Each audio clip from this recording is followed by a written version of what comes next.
El Anticristo, por John Henry Newman. Tercer sermón. La ciudad del Anticristo. La mujer que has visto es aquella gran ciudad que reina sobre los reyes de la tierra. De este modo, el ángel interpreta ante San Juan la visión de la gran ramera, la encantadora, que sedujo a los habitantes de la tierra. La ciudad de la que se habla en estos términos es evidentemente Roma, que era entonces la sede del imperio que dominaba sobre la tierra, cuyo poder era supremo aún en Judea. Escuchamos hablar de los romanos a lo largo de los evangelios y de los hechos de los apóstoles. Nuestro Salvador nació cuando su madre, la Santísima Virgen, y San José fueron llevados a Belén para pagar el impuesto al gobernador romano. Fue crucificado bajo Poncio Pilatos, el gobernador romano. San Pablo fue protegido en reiteradas oportunidades por su condición de ciudadano romano. Por otra parte, fueron los gobernadores romanos quienes lo capturaron e hicieron prisionero hasta que por fin fue enviado a Roma ante el emperador, y allí fue martirizado junto con San Pedro. Por lo tanto, la soberanía de Roma, en la época en que Cristo y sus apóstoles predicaron y escribieron, un hecho de notoriedad histórica, es también patente en el mismo Nuevo Testamento. Sin lugar a dudas, a esto se refiere el ángel cuando habla de la gran ciudad que reina sobre la tierra. La conexión de Roma con el reino y las gestas del Anticristo es un tema tan presente en las controversias de hoy en día que puede valer la pena considerar, luego de todo lo que he dicho acerca del último enemigo de la Iglesia, lo que las profecías escriturísticas dicen con relación a Roma. Esto es lo que intentaré hacer como antes, bajo la guía de los primeros padres. Observemos qué es lo que se dice por boca del ángel con relación a Roma, en el pasaje más arriba citado, y qué es lo que podemos deducir de ello. Esta gran ciudad es descrita bajo la imagen de una mujer cruel, disoluta e impía, ataviada de esplendor mundano, en púrpura y escarlata, en oro, piedras preciosas y perlas, esparciendo y bebiendo la sangre de los santos, hasta embriagarse con ella. Más aún, ella es llamada Babilonia la Grande, para significar su poder, riqueza, profanidad, orgullo, sensualidad y espíritu perseguidor, según el modelo de aquel antiguo enemigo de la Iglesia. No necesito explicar aquí cómo todo esto responde perfectamente al carácter y a la historia de la Roma del tiempo en que habla San Juan. Nunca hubo un pueblo más ambicioso, arrogante, duro de corazón y mundano que el romano. Nunca lo hubo, pues ningún otro pueblo tuvo la oportunidad de perseguir hasta tal punto a la Iglesia. Los cristianos sufrieron 10 persecuciones a manos de Roma, como generalmente se reconoce, persecuciones terribles que se extendieron durante más de 250 años. No alcanzaría el día para llevar la cuenta de las torturas que sufrieron por parte de Roma, de tal modo que la descripción del apóstol tuvo posteriormente como profecía un cumplimiento tan notable como precisa había sido en su momento bajo la forma de relato histórico. Esta ciudad culpable, representada por San Juan como una mujer depravada, está sentada sobre un monstruo color escarlata, repleto de nombres de blasfemia, que tiene 7 cabezas y 10 cuernos. De aquí somos conducidos al capítulo 7 de Daniel, en el cual los 4 grandes imperios del mundo son representados bajo la figura de 4 bestias: un león, un oso, un leopardo y un monstruo innominado, diverso del resto, espantoso y terrible, y tremendamente fuerte, que tenía 10 cuernos. Esta es ciertamente la misma bestia que San Juan vio. Los 10 cuernos la caracterizan. Ahora bien, la 4ª bestia en la profecía de Daniel es el Imperio Romano. Por lo tanto, la bestia en la cual la mujer está sentada es ese mismo imperio. Y esto concuerda en forma muy precisa con lo sucedido históricamente, puesto que Roma, la señora del mundo, se sentó y fue llevada triunfalmente por ese mismo mundo que ella había sometido, domado y hecho su criatura. Además, el profeta Daniel interpreta que los 10 cuernos del monstruo son 10 reyes que surgirán a partir de este imperio, con lo cual concuerda San Juan al decir: los 10 cuernos que has visto son 10 reyes que todavía no han recibido reino alguno, pero que recibirán poder como reyes durante 1 hora con la bestia. Por otra parte, en una visión anterior, Daniel habla del imperio como destinado a ser dividido, en parte fuerte y en parte frágil. Más aún, este imperio, la bestia de carga de la mujer, por fin se levantará contra ella y la devorará como un animal salvaje que se rebela contra su amo, y esto deberá suceder durante su estado dividido o múltiple. Estos 10 cuernos que has visto la aborrecerán y la dejarán sola y desnuda, y devorarán su carne y la consumirán por el fuego. Este será el fin de la gran ciudad. Finalmente, 3 de los reyes, tal vez todos, serán sometidos por el anticristo, quien aparecerá cuando ellos estén en el poder, pues ese es el curso de la profecía de Daniel. Otro se levantará luego de ellos, y será diferente de los primeros, y subyugará a 3 reyes, y proferirá palabras arrogantes contra el Altísimo. Oprimirá a los santos del Altísimo y pretenderá mudar los tiempos y las leyes, y ellos serán entregados en su mano hasta un tiempo, tiempos y la mitad de un tiempo.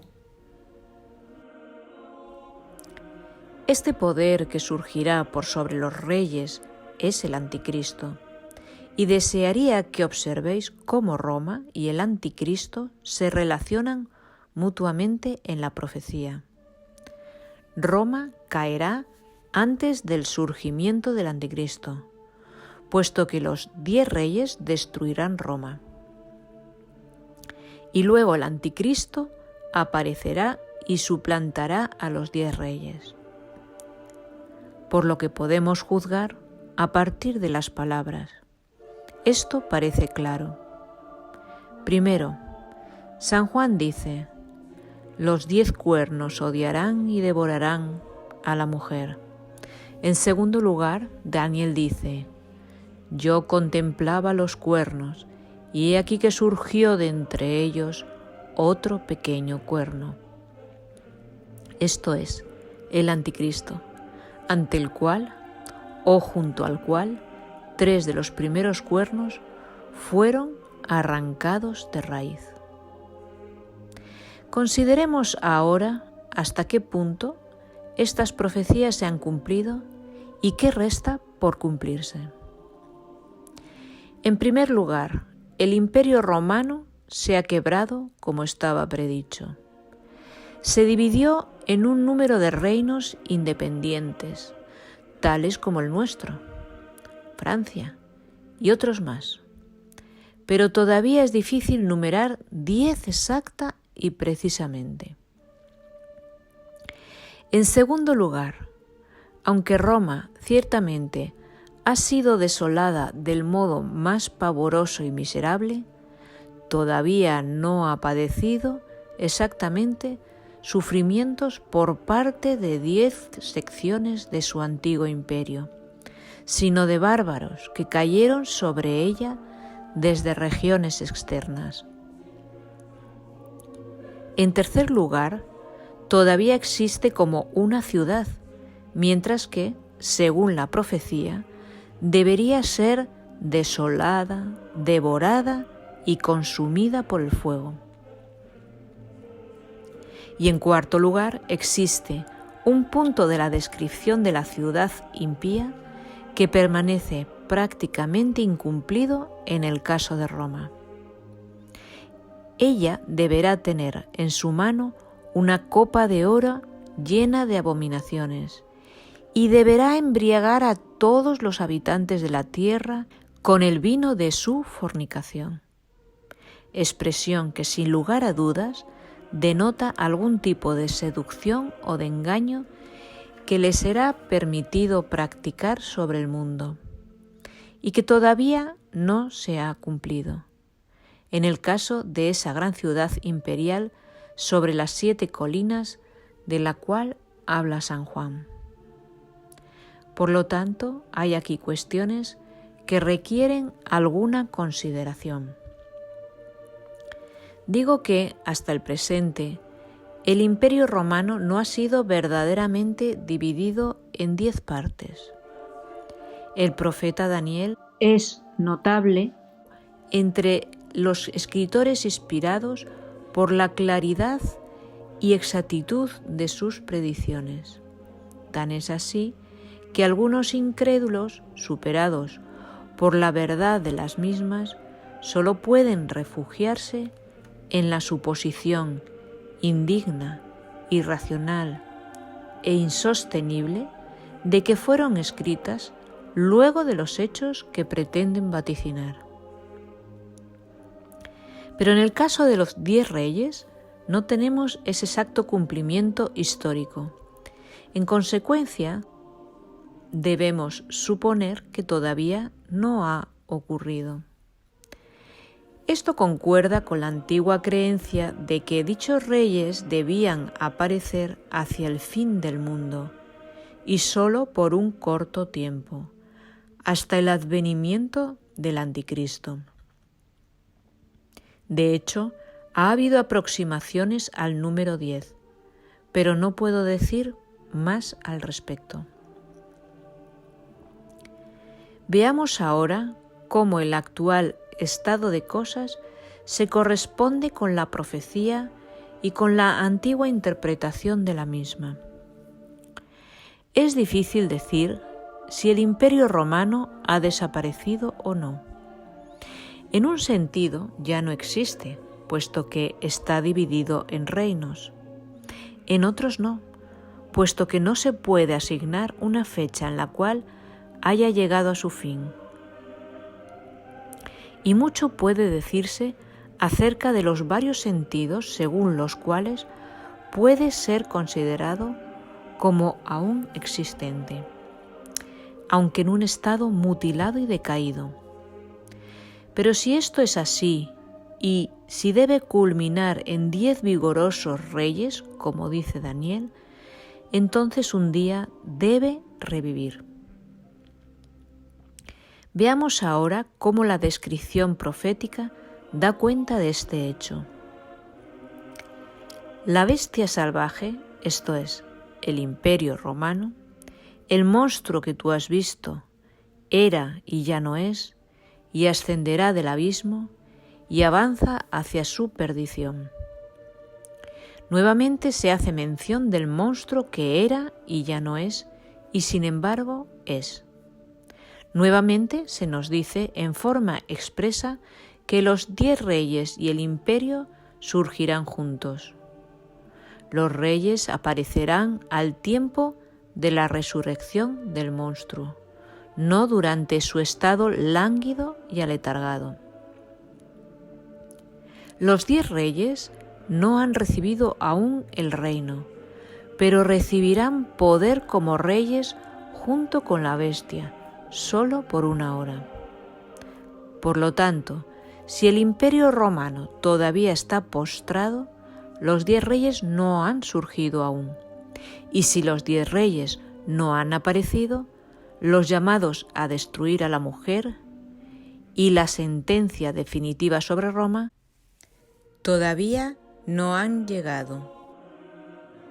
En consecuencia, el juicio pleno sobre Roma todavía no se ha realizado. Sin embargo, sus sufrimientos y los de su imperio han sido muy severos. San Pedro parece predecirlos como inminentes en su primera epístola. Parece sugerir que la visita de nuestro Señor, que estaba comenzando en ese momento, no era una venganza local o momentánea sobre un pueblo o ciudad particular, sino un juicio solemne, extendido sobre la tierra, pero que debía comenzar en Jerusalén. El tiempo ha llegado en que el juicio debe comenzar por la casa de Dios, en la ciudad santa. Y si primero comienza entre nosotros, ¿cuál será el fin de aquellos que no obedecen el Evangelio de Dios? Y si los justos apenas serán salvos, o sea, el resto que debía salir de Sión, de acuerdo con la profecía, aquella simiente elegida de la iglesia judía que recibió a Cristo cuando Él vino y que tomó el nuevo nombre de cristianos y creció y se desplegó en una iglesia nueva, o en otras palabras, los elegidos, de los cuales nuestro Salvador dice que estarán involucrados en todas las persecuciones y castigos del pueblo elegido, y que al mismo tiempo serán preservados hasta el fin. Si los justos apenas serán salvos, ¿qué será del impío y del pecador? Nos encontramos entonces con una alusión a la presencia de un terrible flagelo que se abatía en aquel momento sobre el mundo impío, comenzando por la apóstata Jerusalén. Y de hecho, así ocurrieron las cosas. La venganza cayó primero sobre la ciudad santa, que fue destruida por los romanos. Luego se desató sobre los ejecutores mismos. El imperio se desorganizó y se partió en pedazos en medio de disensiones e insurrecciones, plagas, hambrunas y terremotos. Mientras innumerables hordas de bárbaros lo atacaban por el norte y por el este, despedazándolo y quemando y saqueando a la misma Roma. El juicio que comenzó en Jerusalén recorrió el mundo por siglos y siglos, hasta que por fin llegó a su cumplimiento, hiriendo a la arrogante señora de las naciones, la mujer culpable, montada sobre el cuarto monstruo que vio Daniel. Mencionaré una o dos de estas terribles devastaciones. Hordas de bárbaros invadieron el mundo civilizado, el Imperio Romano. Una multitud, aunque la palabra multitud es muy débil para describirlos, invadió Francia, que vivía en paz y prosperidad bajo la sombra de Roma. Asolaron e incendiaron la ciudad y el campo. 17 provincias fueron convertidas en un desierto. 8 ciudades metropolitanas fueron incendiadas y destruidas. Multitudes de cristianos perecieron aún dentro de las iglesias. La feraz costa de África fue escenario de otra de estas invasiones. Los bárbaros no dieron cuartel a nadie que se les opusiese. Torturaron a sus cautivos sin importarles edad, rango o sexo, para forzarlos a descubrir sus riquezas. Trasladaron los habitantes de las ciudades a las montañas, saquearon las iglesias. Tan completa fue la destrucción que ni los árboles frutales escaparon a ella.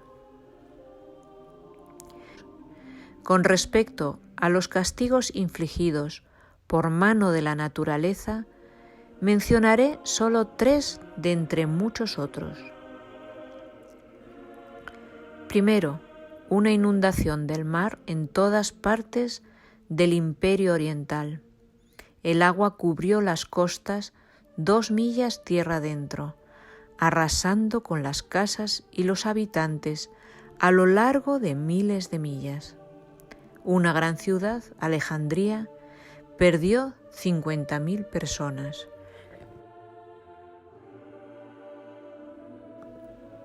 Segundo, una serie de terremotos, algunos de los cuales fueron sentidos en todo el imperio. Constantinopla fue sacudida durante más de 40 días. En Antioquía, 250.000 personas perecieron en otro terremoto. Tercero, una plaga que se extendió, languideciendo y reviviendo, durante 52 años. En Constantinopla, durante 3 meses, murieron diariamente 5.000 personas. Y hacia el final 10.000. Todos estos datos los tomo de un escritor moderno que no es favorable al cristianismo, ni crédulo en materia de testimonios históricos. En algunas regiones la población fue arrasada y no se ha recuperado hasta nuestros días. Tales fueron los flagelos con los cuales la cuarta bestia de la visión de Daniel fue humillada, los terribles azotes del Señor Dios, la espada, el hambre y la peste. Tal fue el proceso por el cual aquel que le retiene, en el lenguaje de San Pablo, comenzó a ser retirado, aunque no del todo hasta hoy. Y mientras el mundo era así atormentado, no lo era menos la orgullosa ciudad que lo había regido. Roma fue tomada por asalto y saqueada 3 veces. Los habitantes fueron asesinados, hechos cautivos u obligados a dispersarse por toda Italia.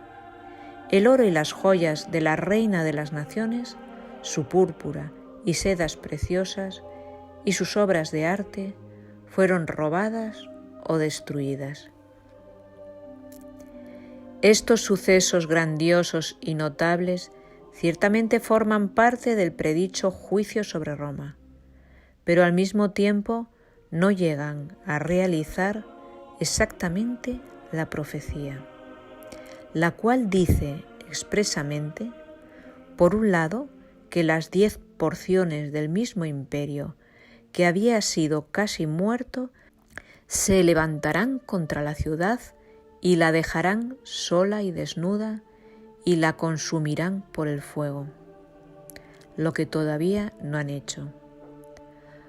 Por otra parte, está profetizado que la ciudad experimentará una total destrucción, lo que todavía no le ha ocurrido, puesto que aún existe.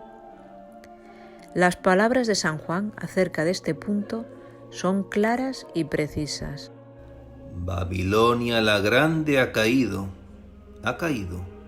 y se ha convertido en morada de demonios, en guarida de espíritus inmundos, en guarida de toda clase de aves inmundas y detestables. Palabras que parecen referirse a la maldición lanzada contra la verdadera Babilonia, y sabemos cómo se realizó dicha maldición.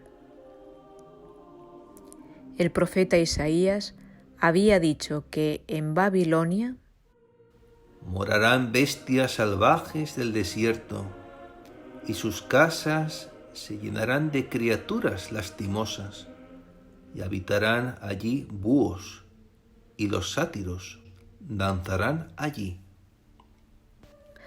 Sabemos que todo esto, de hecho, sucedió en Babilonia. Es un montón de ruinas. Nadie habita allí. Incluso es difícil decir dónde estaba ubicada realmente.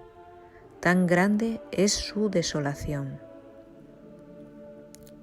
San Juan parece predecir dicha desolación con relación a la ciudad criminal y perseguidora que estamos considerando. Y a pesar de lo que ya ha sufrido, dicha ruina no ha caído sobre ella todavía. De nuevo, ella será completamente consumida por el fuego, pues fuerte es el Señor Dios quien la ha juzgado. Sin duda, esto implica destrucción total, aniquilación. Y nuevamente, un ángel poderoso tomó una roca, como una gran piedra de molino, y la arrojó al mar, diciendo, así, de golpe, será arrojada Babilonia, la gran ciudad, y nunca jamás será hallada. Quisiera agregar a todos estos pasajes la siguiente reflexión. Indudablemente, la Escritura habla de Roma como de un enemigo más inveterado de Dios y de sus santos que la misma Babilonia. Habla de ella como de la gran impureza y ruina del mundo. Luego, si Babilonia ha sido completamente destruida, con mucha más razón es dable conjeturar que Roma será destruida un día. Inclusive podemos observar que hombres santos de la primitiva Iglesia ciertamente pensaron que las invasiones bárbaras no eran todo lo que Roma debía recibir en concepto de venganza, sino que Dios un día la destruirá por la furia de los elementos. Roma, dice el Papa Gregorio, en momentos en que un conquistador bárbaro había tomado posesión de la ciudad y todo parecía indicar su destrucción, no será destruida por las naciones, mas se consumirá internamente por tormentas de rayos, torbellinos y terremotos. Concuerda con esto la profecía adjudicada a San Malaquías de Armagh, un arzobispo medieval, 1130, quien declara: en la última persecución de la Santa Iglesia, Pedro de Roma ocupará el trono, y apacentará su rebaño en medio de numerosas tribulaciones. Cuando éstas hayan finalizado, la ciudad sobre las 7 colinas será destruida, y el juez tremendo juzgará al pueblo. Esto es lo que puede decirse desde un punto de vista, pero también algo puede decirse desde otro. No ciertamente mostrar que la profecía se ha cumplido en su totalidad, sino que esto supuesto, aquello que todavía debe cumplirse, no concierne a Roma, sino a algún otro objeto u objetos de la ira divina. Explicaré en 2 puntos aquello que quiero decir. En primer lugar, ¿por qué Roma no ha sido destruida todavía? ¿Por qué razón los bárbaros no la aniquilaron? Babilonia sucumbió bajo la mano del vengador enviado contra ella. Roma no. ¿Por qué razón? Puesto que si ha habido algo que difiriese la venganza destinado a Roma, podría ser que dicho obstáculo actuase todavía y retuviese la mano levantada de la cólera divina hasta que venga el fin. La causa de esta inesperada prórroga parece ser simplemente la siguiente. Cuando los bárbaros cayeron sobre Roma, Dios tenía un pueblo en esa ciudad. Babilonia era una mera prisión de la Iglesia. Roma la había recibido como huésped. La Iglesia moraba en Roma, y mientras sus hijos sufrían en la ciudad pagana a manos de los bárbaros, al mismo tiempo ellos fueron la vida y la sal de la ciudad de sus padecimientos. Los cristianos entendieron esto en su momento y sacaron provecho de su situación. Recordaron la intercesión de Abraham por Sodoma y el anuncio misericordioso que Dios le hizo. De haber existido 10 hombres justos en ella, la ciudad se habría salvado. Cuando la ciudad fue sitiada, amenazada y finalmente vencida, los paganos gritaron que el cristianismo era la causa de esto. Dijeron que siempre habían florecido bajo sus ídolos y que estos ídolos o demonios, ellos lo llamaban dioses, estaban disgustados debido al número de romanos que se había convertido a la fe del Evangelio y que en consecuencia se habían vengado abandonándolos a sus enemigos. Por otra parte, se burlaron de los cristianos diciéndoles: ¿dónde está ahora vuestro Dios? ¿Por qué no os salva? Vuestra situación no es mejor que la nuestra. Y como el mal ladrón, repetían: si tú eres el Cristo, sálvate a ti mismo y a nosotros. O como la multitud: si Él es el Hijo de Dios, que descienda de la cruz. Estas cosas ocurrieron en vida de uno de los más celebrados obispos y doctores de la Iglesia, San Agustín, quien respondió al desafío. Respondió a los paganos y también a sus hermanos, algunos de los cuales se encontraban ofendidos y golpeados por el hecho de que dichas calamidades hubiesen sobrevenido a una ciudad que se había vuelto cristiana. Señaló a las ciudades pecadoras que habían sido visitadas y destruidas, mientras que Roma había sido preservada. He aquí, dijo San Agustín, el completo cumplimiento de la promesa de Dios, anunciada a Abraham, por el bien de los cristianos que la habitaban. Roma fue castigada, mas no destruida totalmente. Los hechos históricos apoyan la interpretación de San Agustín. Dios dispuso en forma visible y no solamente en su secreta providencia que la Iglesia fuese la salvación de la ciudad.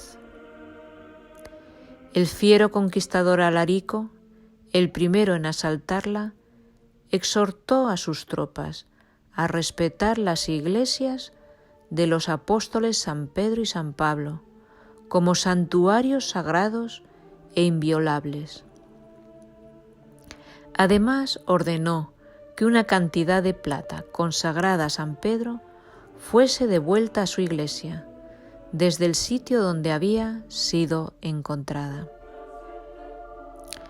Nuevamente, 50 años después, cuando Atila avanzaba sobre la ciudad, San León, el obispo de Roma de aquel tiempo, fue a su encuentro, acompañado de 2 emisarios, y logró hacerlo desistir de su propósito. Unos pocos años después, Genserico, el más salvaje de los conquistadores bárbaros, apareció delante de la ciudad inerme. El mismo intrépido prelado salió a su encuentro a la cabeza de su clero, y aunque no logró preservar a la ciudad del pillaje, pudo, sin embargo, obtener la promesa de que la población indefensa sería perdonada, los edificios protegidos del fuego y los cautivos no serían torturados. Y la Iglesia cristiana protegió también de los godos, hunos y vándalos, a la ciudad culpable en la cual ella moraba. ¡Qué maravillosa disposición de la divina providencia, ostensible incluso diariamente! La Iglesia santifica al mundo y sin embargo sufre con él, compartiendo sus sufrimientos. No obstante, los alivia. En el caso que estamos considerando, ella ha, podemos humildemente decir, suspendido hasta ahora la venganza destinada a caer sobre la ciudad ebria de la sangre de los mártires de Jesús. Esta venganza nunca ha sido ejercida, está simplemente suspendida. Ninguna otra razón puede aducirse para explicar por qué Roma no ha caído bajo la regla general del trato que Dios dispensa a sus criaturas rebeldes, y no ha sufrido, de acuerdo con la profecía, la plenitud de la ira divina que había comenzado a descargarse sobre ella, sino que todavía se encuentra en ella una iglesia cristiana santificándola, intercediendo por ella, salvándola en definitiva. Consideramos que dicha porción de la iglesia cristiana, con el correr del tiempo, se ha infectado con los pecados de la misma Roma y ha aprendido a ser ambiciosa y cruel, a la manera de aquellos que poseyeron la ciudad antiguamente. Mas si ella fuera ahora lo que algunos piensan, si fuese tan réproba como la Roma pagana misma, que detiene el juicio tiempo atrás comenzado, ¿por qué el brazo vengador que descargó su primer golpe siglos atrás demora el segundo y el tercero hasta que la ciudad haya caído? ¿Por qué no es Roma como Sodoma y Gomorra, si no hay en ella hombres justos? Esta es, por lo tanto, la primera observación que deseo realizar con respecto al dicho incumplimiento de la profecía. Tal vez, debido a la divina clemencia, esta será pospuesta hasta el mismísimo fin y nunca realizada. Acerca de esto, nada podemos saber, en un sentido o en otro. En segundo lugar, puede considerarse que, así como Babilonia es un tipo de Roma y del mundo del pecado y de la vanidad, del mismo modo Roma puede muy bien ser tipo de alguna otra ciudad o de un mundo soberbio y engañoso. La mujer se dice tanto de Babilonia como de Roma, y así como ella es algo más que Babilonia, es decir, Roma, así también podría ser algo más que Roma, algo que todavía está por venir. Varias grandes ciudades de la Escritura son, en su irreligiosidad y ruina, tipos del mundo mismo. Su fin es descrito en figuras que solo se aplican en su plenitud al fin del mundo. Se dice que el sol y la luna caen, que la tierra tiembla y que las estrellas caen del cielo. En la profecía de nuestro Señor, la destrucción de Jerusalén es asociada al fin de todas las cosas.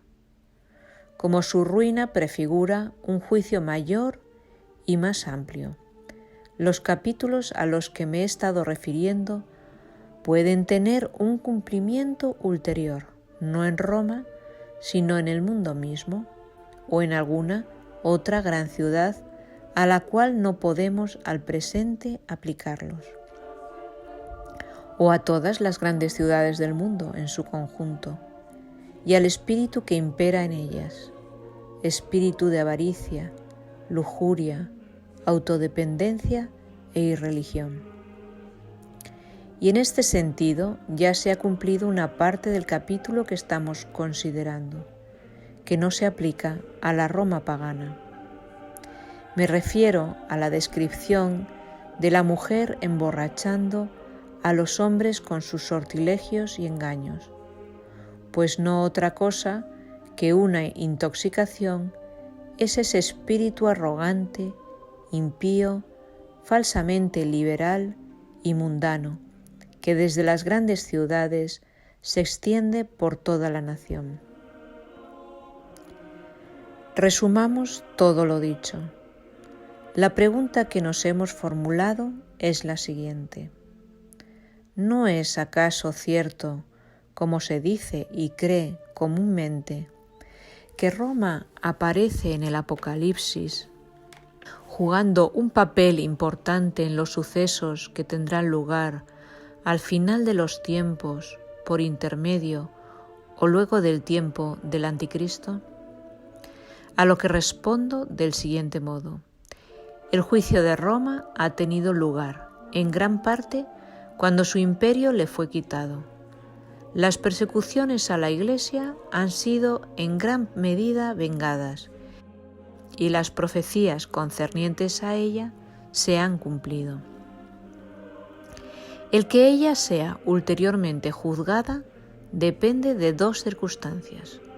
Primero, que Dios permita en su gran misericordia que los hombres justos de la ciudad, quienes la salvaron en su primer juicio, puedan hacerlo nuevamente.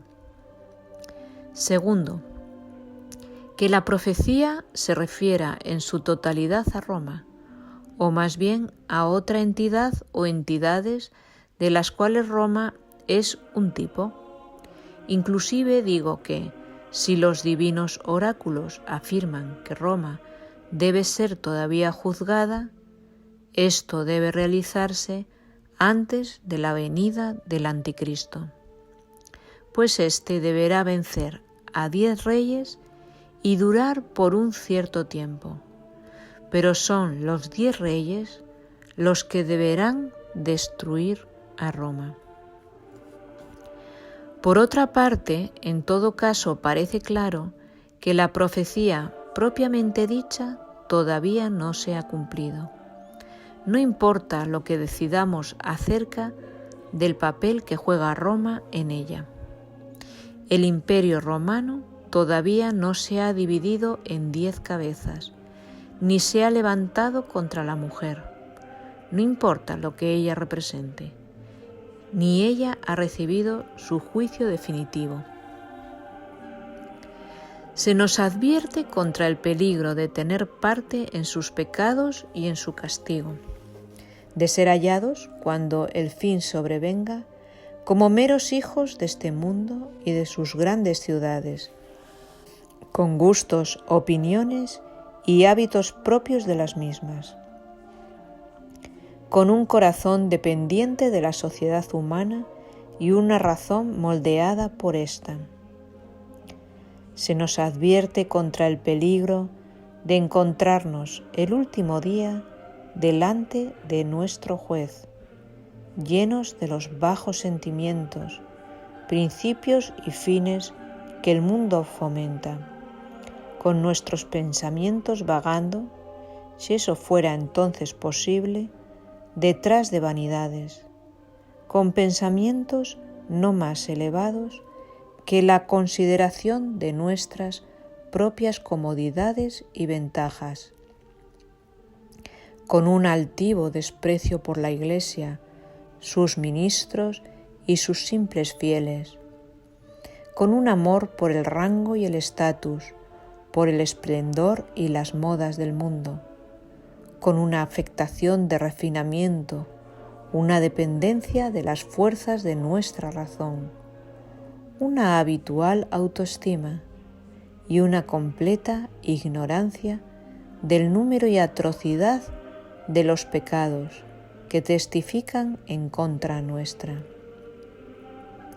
Si somos hallados en este estado, cuando el fin sobrevenga, ¿dónde nos encontraremos cuando el juicio haya culminado y los santos hayan sido llevados al cielo, y haya silencio y tinieblas donde antes había alegría y expectación?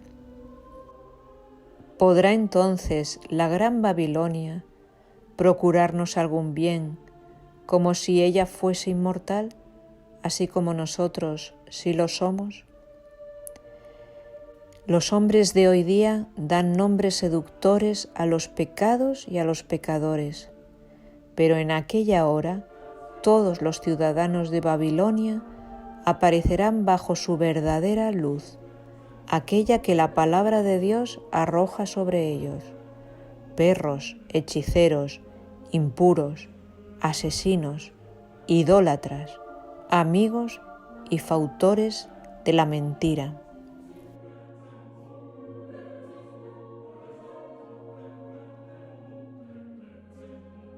El cardenal Iván Díaz, en el año 2007, en Lourdes, dijo: En el contexto de la lucha permanente y feroz existente entre las fuerzas del bien y del mal, desde el comienzo de la historia de la humanidad en el jardín del paraíso, y que continuará hasta el fin de los tiempos, con el anuncio de la decisiva entrada de la Virgen María en el corazón de las hostilidades entre ella y el demonio, ha pedido oración y penitencia por la conversión de los pecadores, pues ella preveía la ruina espiritual de algunos países, los sufrimientos que el Santo Padre tendría que padecer, el debilitamiento general de la fe cristiana, las dificultades de la Iglesia, el ascenso del Anticristo y sus tentativas para reemplazar a Dios en la vida de los hombres. Tentativas que, a pesar de sus fulgurantes éxitos, estarían, sin embargo, destinadas a fracasar.